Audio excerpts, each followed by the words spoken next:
Welcome students. आज हम करेंगे आपकी 10.4 एक्सरसाइज का क्वेश्चन नंबर 5। इसमें हमें क्या दिया है? इसमें हमें दिया है find the height of the cylinder whose volume is 1.54 metre cube and diameter of the base is 140 centimetre. तो जहाँ पर हमें क्या बताया गया है? जहाँ पर हमें बताया गया है कि एक सिलेंडर है, उसकी वॉल्यूम दी गई है हमें 1.54 मीटर क्यूब और साथ में डायमीटर ऑफ बेस जो दिया गया है सिलेंडर का वो कितना है 140 सेंटीमीटर। तो हमें क्या फाइंड आउट करना है? हमें हाइट ऑफ सिलेंडर जो है वो निकालनी है। तो सबसे पहले हम क्या करेंगे,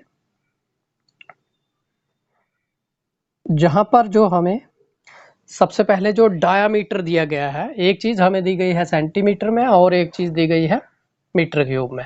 वॉल्यूम जो है वो मीटर में है और मीटर क्यूब में है, और जो डायामीटर है बेस का वो सेंटीमीटर में है। तो हम क्या करेंगे, इसको मीटर में कन्वर्ट करेंगे। तो सबसे पहले हम लिखेंगे डायामीटर ऑफ बेस। तो डायामीटर ऑफ बेस जो दिया गया है वो कितना दिया गया है? वो हमें दिया है, डायामीटर हमें दिया है 140 सेंटीमीटर। हमें क्या फाइंड आउट करना है? हम क्या करेंगे, सबसे पहले इसको हम जो रेडियस है उसमें कन्वर्ट करेंगे। सबसे पहले इसको रेडियस निकालते हैं। तो रेडियस जो है वो कितना आ जाएगा अब ऑफ बेस। जैसे कि आपको पता है कि डायमीटर जो है वो क्या होता है, रेडियस का डबल होता है। रेडियस जो है वो डायमीटर का हाफ होता है। तो हम क्या करेंगे, जो 140 सेंटीमीटर है इसको 2 से डिवाइड करेंगे तो ये आ जाएगा इसका रेडियस। तो जब हम इसको 2 से डिवाइड करते हैं तो ये हमारे पास बन जाता है 70 सेंटीमीटर। ठीक है। तो इसको जब हम 100 से डिवाइड करते हैं तो ये हमारे पास कितना बन जाता है? ये बन जाता है 0.7 मीटर। ठीक है। तो क्योंकि 100 सेंटीमीटर का 1 मीटर होता है तो इसलिए हमने इसको क्या किया, एक जो 100 से इसको डिवाइड कर दिया तो ये मीटर में कन्वर्ट हो गया। तो ये हमारे पास आ गया कितना, 0.7 मीटर। अब हम क्या करेंगे, अब हम निकालेंगे जो आगे हमारे पास नेक्स्ट वाला है। नेक्स्ट जो हमें वॉल्यूम दी गई है इसकी, अब वॉल्यूम जो है वो कितनी दी गई है? वॉल्यूम जो है वो हमें दी गई है 1.54 मीटर का क्यूब। तो आगे हम लिखेंगे वॉल्यूम ऑफ सिलेंडर।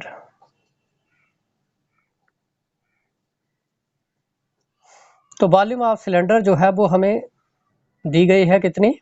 वो दी गई है 1.54 मीटर का क्यूब। तो अब वॉल्यूम जो है वो किसके बराबर होती है सिलेंडर की? वो होती है पाई आर का स्क्वायर इंटू एच। तो ये हमारे पास आ गया 1.54।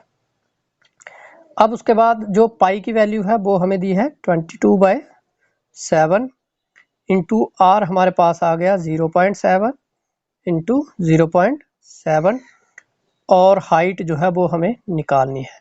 तो ये हमारे पास आ जाएगा 1.54। अब उसके बाद हम क्या करेंगे, अब हम इनको यहाँ से हाइट जो है वो निकालेंगे।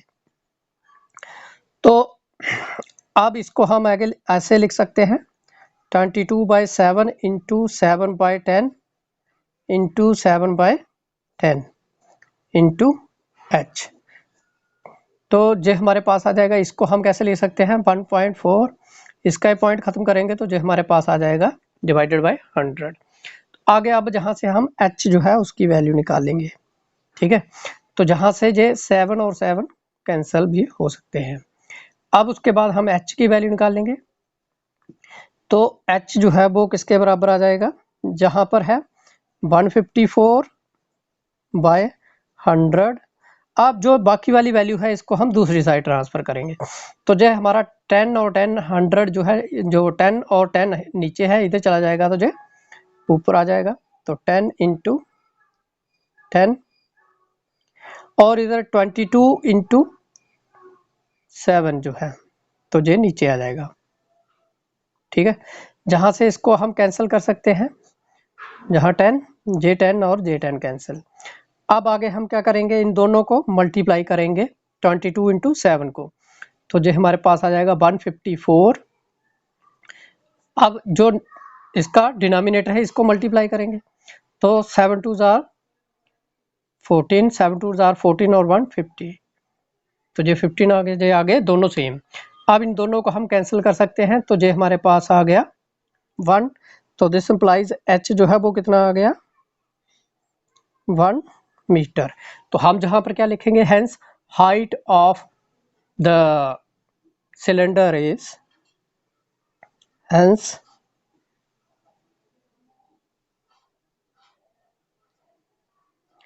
height of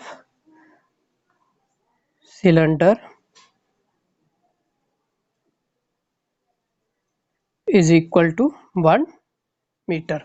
तो इस तरह से जो हमारा क्वेश्चन नंबर 5 जो है वो आ गया। अब हम निकालेंगे क्वेश्चन नंबर 6। क्वेश्चन नंबर 6 जो है उसमें हमें क्या दिया है, उसमें दिया है a milk tank is in the form of a cylinder. एक मिल्क दूध का टैंक है, बड़ा जो टैंक होता है गाड़ी वाला, उसमें हमें क्या दिया है, इन the form of a cylinder, उसका जो जिसमें दूध स्टोर करते हैं वो सिलेंडर के शेप में है। तो whose radius is 1.5 metre and length is 7 metre. Find the quantity of milk in litres that can be stored in the tank. तो आपको क्या फाइंड आउट करना है, आपको क्वांटिटी ऑफ मिल्क जो है वो फाइंड आउट करनी है जो हम उसमें स्टोर कर सकते हैं। ठीक है, तो सबसे पहले जहां पर हमें जो दिया गया है वो क्या दिया गया है, सबसे पहले हमें जो रेडियस दिया गया है टैंक का वो कितना है, रेडियस जो है वो कितना है,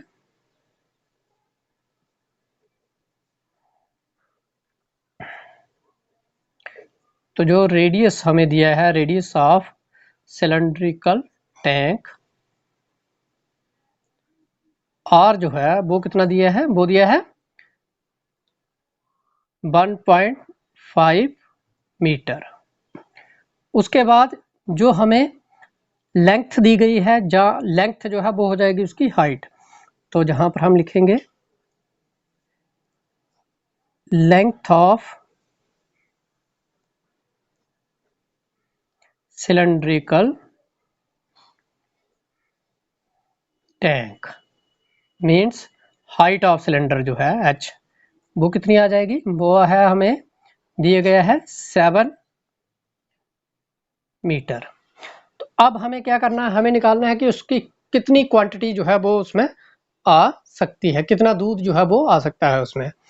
तो हमें क्या फाइंड आउट करना है, हमें निकालनी है volume of tank.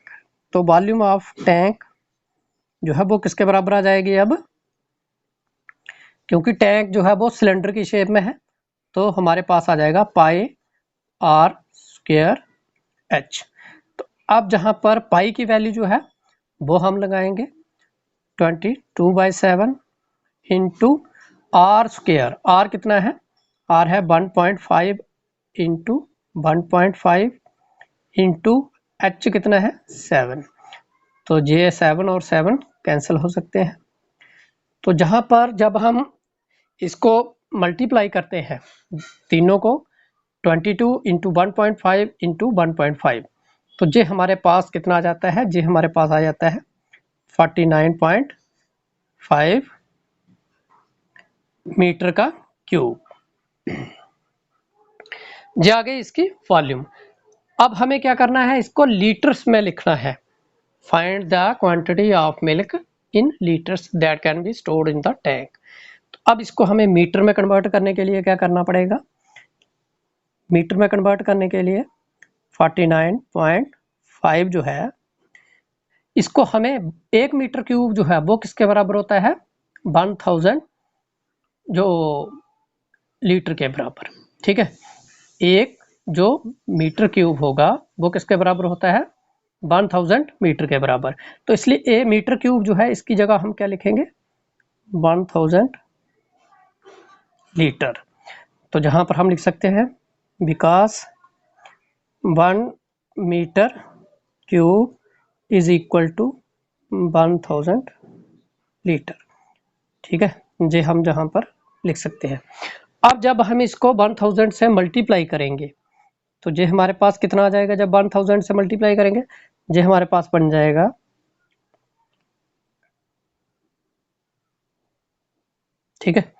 49,500 litre.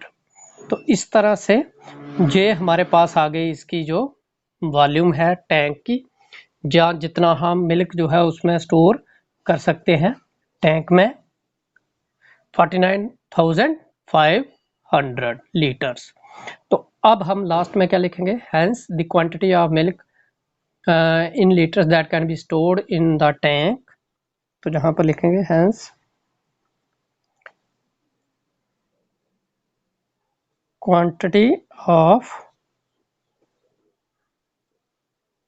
milk that जहाँ लिख सकते हैं in liters that can be stored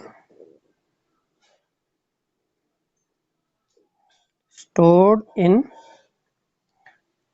the tank